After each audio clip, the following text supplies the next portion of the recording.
It's great to be here, and I have to laugh because I always say they put either the speaker that'll put you to sleep at lunchtime, or that person who has to speak during lunch to keep your attention. So anyway, it's great to be here, and Family Voices is a wonderful organization, and I've been involved with that organization for a long time. I am old, what can I say? I've earned every one of these, and as all of you have as well. I just didn't cover mine up. But it's great to be here, and I think over the past all day today we've talked about partnerships, we've talked about relationships, and I'm going to talk a little bit about that today as well. And I'm laughing because you see my shoes up on the table. We're going to talk about those shoes, but I want you to slip out of your shoes. And just slip them out right there under your feet where you are. And I want you just to think, I want you to use your imagination, and I want you just to go with me through the next little while and just think about wearing other people's shoes.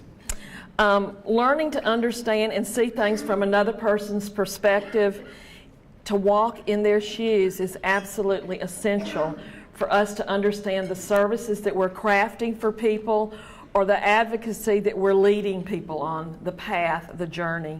And so we're going to talk about that. We're going to talk about relationships. Relationships are intimate.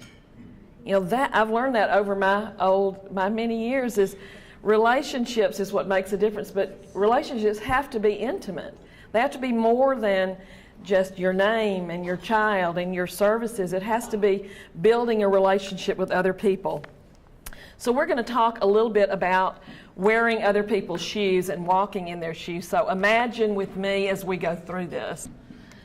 Our quotes, now walk a mile in my shoes and you'll know my journey. How true we know that is. And so the shoes that I have on today, somebody said they really love these shoes, which are really high for me. They have no flexibility. When I come down the hall at work, they clack, so they always know when I'm coming down the hall. And you see we have a whole array of shoes here, and I have to say, these are not all my shoes. Somebody picked this one up. Somebody picked this one up and said, do you wear those to work? I went, You tell I imported those from somewhere. But I'm going to talk a little bit about those, and we're going to talk about 5 steps of leadership and how to foster that leadership. And you know, these shoes, the shoes you have on, you know, they take you everywhere you go. They take you to the tops of the mountain where all the great things are found, and they take you down to the valley. They take you down the swamp. They take you where you get your feet wet and dirty and muddy, where you don't want to be again. But they also bring you back out of that. And so we're going to talk a little bit about that. I have known Vonda for a long time and have been involved in advocacy for a very long time. And I have a wonderful family and a wonderful support system, including Susan, who I've known for many, many years, and many, like Vonda and many other people here. And I have 3 children. I have a son who just got married about a year ago. So I have a brand new daughter-in-law, which is wonderful. And I have a daughter who's 22 and lives in Birmingham. She's still in school. But she is working. That's one good thing. And then, so she lives there. And then I have a son, Ryan, who's 24, who lives in heaven. And that's a journey that we'll all take sometime. I mean, we all think we are all going to live forever, and our children are going to live forever, and our parents are going to live forever. But we all know that that doesn't happen. So part of my journey is that as well.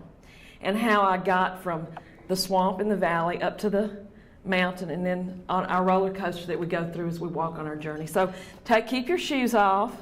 And just imagine as you're walking through. My first shoes, you can have brains in your head, you can have feet in your shoes, you can steer yourself in any direction you choose.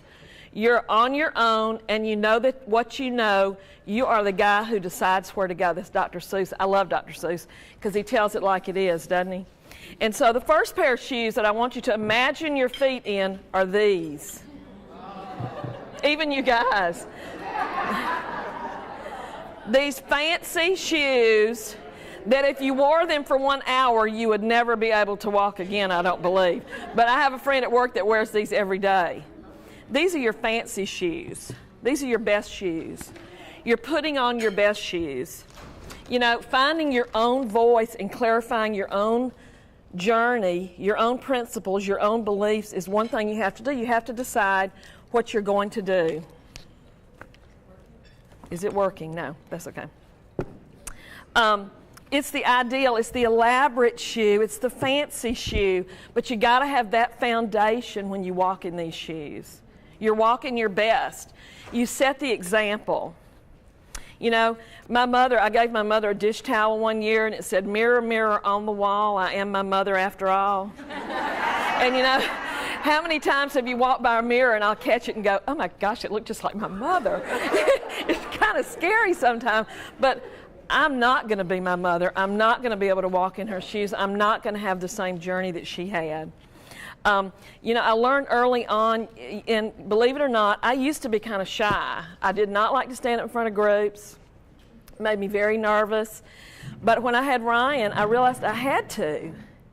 I had to put on my big girl shoes and get out there and speak up and speak out and speak loudly. Suzanne talked about it today. You know, if we don't tell it, they're not going to know it. And legislators, particularly right now, we have got all these new ones who don't know anything about us, our kids, or the people that we serve. So we have a story to tell. When my Ryan was just months old, I can remember we lost funding in his early intervention program. And I can remember having to go to this legislative committee. And I was a young mother. I was scared to death.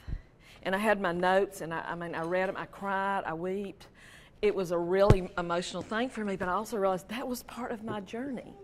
That was part of my walk. And from that, I began to learn to articulate my voice, to clarify what those things were and what I wanted.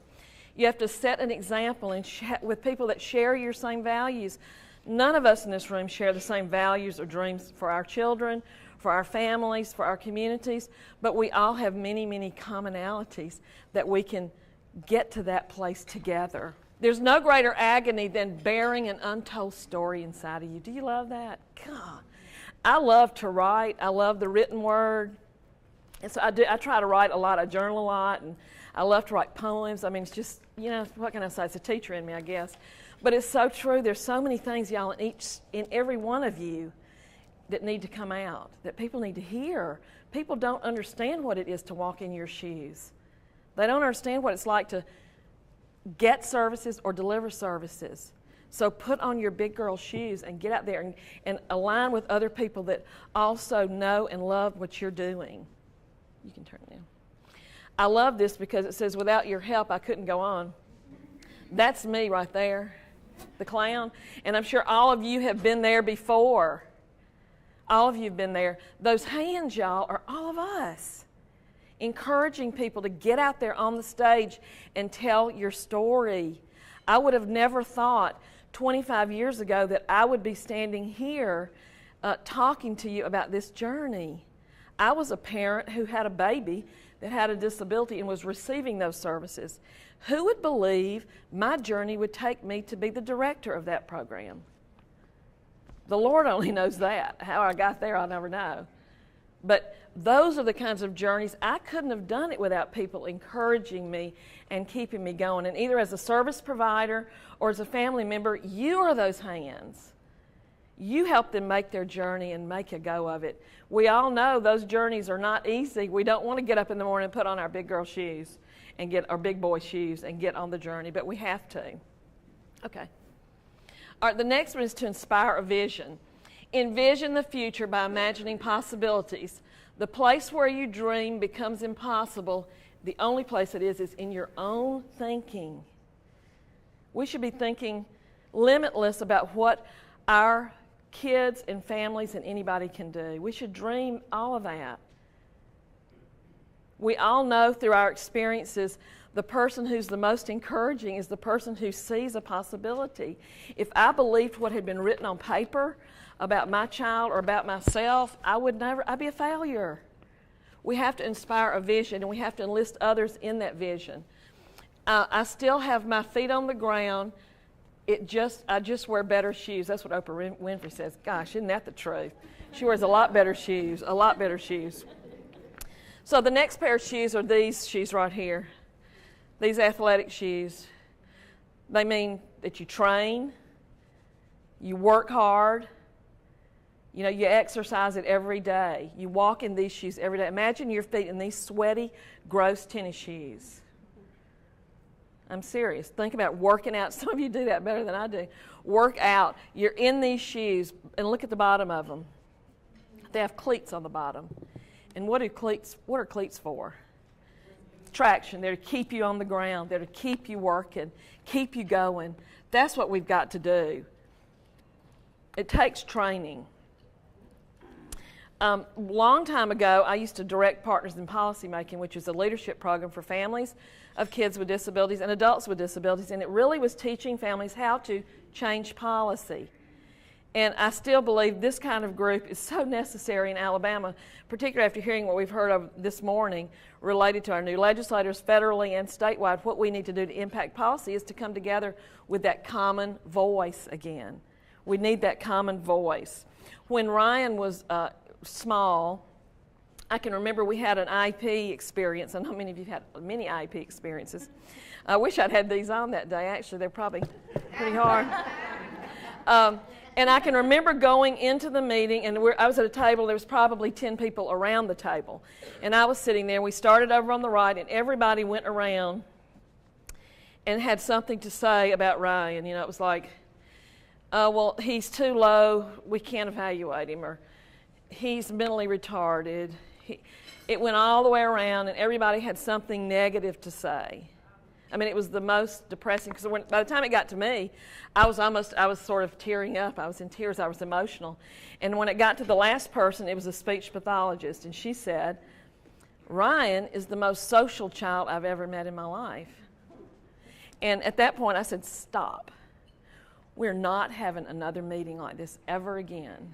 If that's all we can say about a child, about a life, about somebody who has a vision in front of him and his family. And really and truly, it changed my journey. And every time we met, we didn't talk about all those things he couldn't do. I knew what all those were. There was a long list of things he couldn't do. We had to look at the things he could do and what was going to make him successful, what was going to keep our family supported. And that part was critical. But I learned a lot from that experience.